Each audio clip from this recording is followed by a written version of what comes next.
Hi, my name is Dara, and in this video, I'll show you how to configure events on FlexLogger. Events are automated responses to real-time data. So for this video, I want to set up an event, and I'll do this by setting up whether the light sensor goes above 6 lumens, I want the LED to light up. So to do this, I have my channels all configured already, and I'll go to the Test Specifications tab, and I'll click Add Event, and I'll just label this Turn on LED.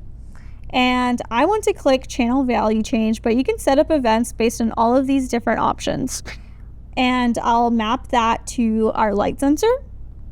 And I'm going to say Rise Above Value, and I'll change the value to 6 lumens.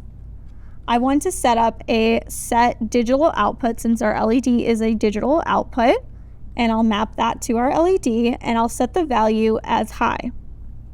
And I'll click OK. So to test this event, we're just going to click Run. And right now, the current state is around 5.2 lumens, but once I shine my phone flashlight, you can see it goes above 6, and our LED does light up. In this video, we were able to see how with just a few clicks, I could turn on the LED based on the light sensor data. And you can use this method to set up any event you'd like and any automated response you would like while you're running your test. Thank you for watching.